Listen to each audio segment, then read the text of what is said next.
known that Isaiah had a horse. But the clue is right here. Isaiah's horse's name is Ismi. Whoa, Ismi. Now you get it? Whoa, Ismi. That's what Isaiah says. Woe is me. And with this proclamation, it is that place where we all land when we start to think about ourselves in relationship to God. God is holy, holy, holy. And after that little bit of pun, then you can go back to the other places. We sing about it. We imagine. We think about it. There was a little boy in Sunday school who was busy coloring a picture. And the teacher asked, "What are you coloring, little one?" And he said, "I'm coloring a picture of God." You've heard this story before, I'm sure. "I'm coloring a picture of God." And the teacher said, "Yes, but does anybody know what God looks like?" "Well, they will when I get done with my picture." We have images in Scripture of heavenly thrones, of rivers, of trees, of life, of streets that are paved with gold, of gems that are surrounding the temple, of the beauty of God, the glory of God, the dazzling light that needs no sun for light, a robe that fills the entire temple, and seraphs and cherubim. Have you ever figured out what they look like? Seraphs, seraphim is plural, that's the two, and they're multiple. But seraphs are part of the created beings that God has. Instead of 2 wings like angels, they've got 6 wings. And they cover their face and their feet, and they fly. And they are part of the worship group of the heavenly realm. And there are cherubim that are surrounding the throne, and all they do are tend to the things that are part of the throne room. And they've got eyes all over everything. It's really a fun thing to teach confirmation and give some of these texts that have all of these images about what heaven might look like and what this is all about, and say to a group of kids, "Now you draw this text. What do you think it looks like?" And when they share their stories, it's amazing what goes on inside. But what's common in all of them is the holiness of God. Holy, holy, holy. God is so much other than anything we can imagine. Dazzling, perfect, powerful, loving, compassionate, spirit-filled. It is everything that we are not. When we come close to this holiness of God, the only thing that we tend to see is how much we are just creatures, fallible creatures who make mistakes, who don't measure up to the purity and beauty of this heavenly realm. So how are we going to get there?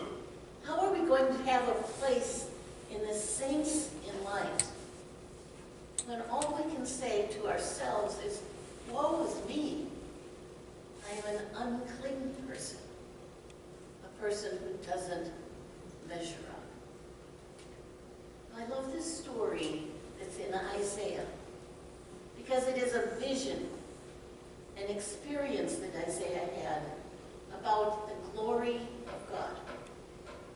And I'd be willing to say that everybody in this room has had at least one, probably many times, when you have been struck by something awesome. Think about it. What is a moment in your life when you can remember something awesome? It is like the love of God. It is like that holiness where all of a sudden God's presence comes into our life. I remember we were traveling with a number of pastor friends, and we had a tour in the Holy Land. We came out of the Church of All Nations, which is covering the stones at the Garden of Gethsemane, where Jesus prayed on the the night in which he was betrayed. And when we came out from that church, all of us had gone in, we'd been in different places. It was a place of quiet, it was a place of awesomeness. And when we came out of those shadows, in that incredible place, we started to find each other. The first things we said, did you feel it too? Every person who was in that chapel that moment felt the incredible power of the presence of God in the silence of that holy place. It filled everything. Now there are times when God's presence comes so close to us that we know where we are in relationship to Him. Isaiah had this vision. He could see the vision of all the things that the heavenly realm had, that his mind could wrap his head around. And when he saw that, and he knew that he was in God's presence, and he said, I'm unclean, the seraphs took a coal from the altar, made him clean, cauterized, if you will, and wiped away the old. And it transformed Isaiah into something new. And after that experience of coming close to the holiness of God, of being touched by God's compassion and grace, and finding himself a new person with a new vision, he heard God's voice saying, I've got a word that needs to be proclaimed to the people. Who shall I send? And Isaiah, with this vision and this touch of energy of God, puts his hand in the air and he says, here I am. Send me. I'll go. Well, if we read a little bit further in Isaiah, the word that Isaiah is to proclaim is not good news to the people who are to hear it, because they had a long way to go in finding their own encounter with the holiness of God. Sometimes when God calls us, we are not always into the easy things that God would have us do, but God always provides.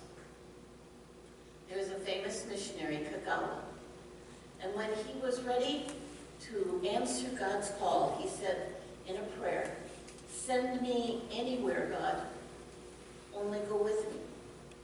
Place any burden on me, only sustain me. Break any tie except the one which binds me to thyself and to thy service.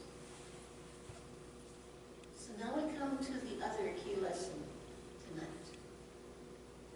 Peter, James, and John, and the other fishermen have been out all night fishing. It's their profession. They knew fishing in the Sea of Galilee better than anybody else. It was what they did for sustaining themselves and their families. And I'm sure they had a lot of fish stories to share. Peter and James and John had come in. They fished at night because that was the best time to catch. Fish were hungry then. They had nets, not lines, and they tried to catch as many as they could, and they had come back from a whole night of work unsuccessful. They were bringing their nets onto the shore, they were fixing the holes that had come from the rocks, and they were ready to go to bed when along comes a crowd. When along comes Jesus. And Jesus enters into the ordinary life of these ordinary fishermen, just like he comes into our lives. And Jesus was talking to the crowds. They were hanging on his words. They wanted to hear more. They could sense the power, the spirit, the holiness, the differentness of this man, Jesus. And in that, they started to press him. They got closer and closer to the lake, and he found he needed a new pulpit. You notice, I don't stand up there on Saturday see me better. But we have places where our pastors or our people speak. We have notes. We have ways of sharing God's word, not my word, God's word. And in those words, we find that spirit and that energy. So Jesus pressed almost to the water, looks over at Peter, and Peter says, "Yep," and Jesus gets into the boat. And he sits on the prow of the boat, because in those days, if you were teaching in a synagogue or in a place of authority, you stood up to read scripture and you sat down to preach. Just a little different way than we do. He sat down on the prow of the boat. I'm not much of a fisherman or a fisherwoman, but I do know that the prow of the boat is sometimes called the pulpit of the boat. It is right. And I do know that churches like this are shaped and looking like an upside-down boat.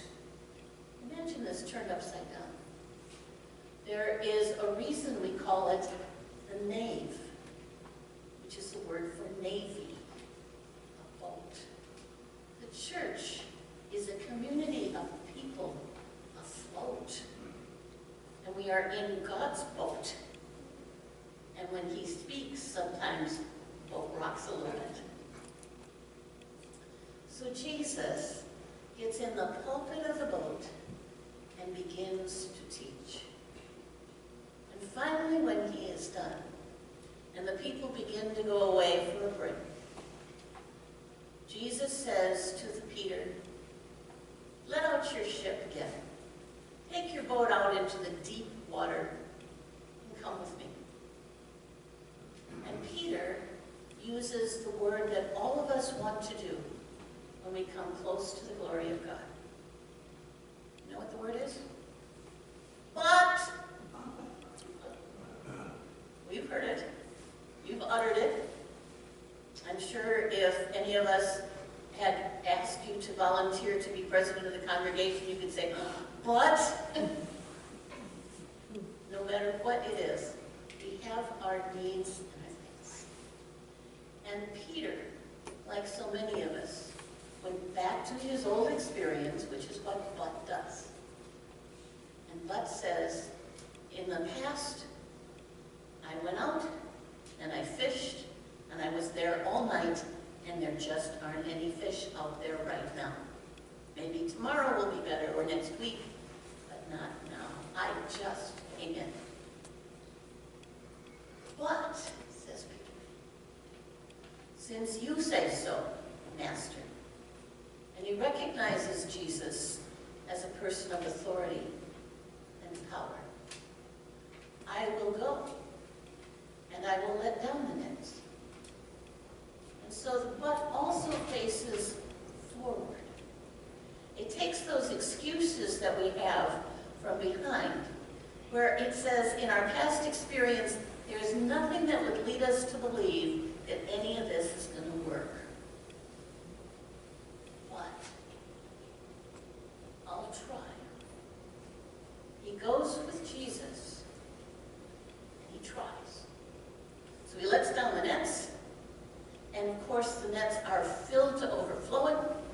He welcomes his friends, James and John, and they come out with their boat, and now 2 boats are sinking under the weight of the catch of fish. It's a miracle. And they see it, and they know it, and they know that they are in the presence of not just the Master, but the divine presence of Messiah God. And what does Peter do? Like any of us, when we're confronted and we get that glimpse of the holiness of God, come on, you say it.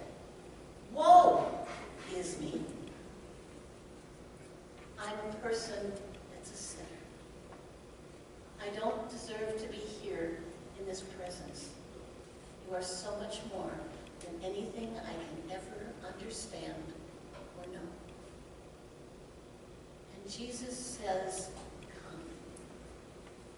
follow me, and I will make you fishers of people. It's life-changing. It changes everything about Peter's life, about James's life, about John's life. And they are transformed. And as they go forward, they willingly obey and leave everything because they have trusted in the God who provides everything. They've seen the miracle, the provision beyond their understanding, when nothing in their experience could account for why it was that way. But now, in the presence of God, he said, yes, here I am, send me. Now, it is not an easy thing. Jesus sees deep inside of us. I'm a little bit of a Star Wars fan. I don't know if any of you like those Star Wars movies. I remember when the first one came out, and we were at the movie theater, and it was fantastic to see Luke Skywalker, and Han Solo, and the Wookiees, and everybody else. It was amazing. And that character, Han Solo, who was kind of a renegade, who was the black marketeer, that character who always said things in a kind of a crass way, came and had an interesting conversation in the movie that was about the origins and the background of Han Solo. He's talking to a best friend. And this friend, Solo, said, I'm an outlaw. I'm not kidding you. I'm an outlaw. And the man says, okay, you're an outlaw. You can tell me that about yourself. But, here's that word again, I might be the only person in the galaxy who knows who you really are. Now Han says, yeah, what do you think I am? And the friend says, you are the good guy. Oh no, says Solo, I'm not the good guy. I'm definitely not the good guy. I'm a terrible person. But of course, Solo is not right. He turns out to be the hero over and over again. In the places where he has run away, he comes back. In the places where he has fallen down, he is rising again to help in the most unexpected ways. He is the hero that is equipped from the inside out. That's who we are, my friends. Jesus knows who we are from the inside. And as many times as we fall on our knees and say, woe is me, I don't measure up, I'm not enough, I don't know enough, I don't have enough time, I can't do it, I can't imagine me being there, how can this possibly be? Jesus knows you. God knows you. And he calls you. And he equips you. And he sustains you. And he will give you everything that you need to complete the purpose that he has for your life. We are all called to tell that good story of God's good news, that he loves us to death and will welcome us home to heaven. Jesus gives us a miraculous gift, a vision of what we might be if we are with him and not alone. So go out tonight, my friends, in awe of what God is doing in the world out there, in awe of what God is doing in your life and the people around you, in awe of what is yet to be. And if you say, but, go on beyond the unforgettable things that are in the past, that are beyond the things you think will be in the way. And go forward with a sense of obedience. Nevertheless, I trust you, Lord. Here I am. Send me. And I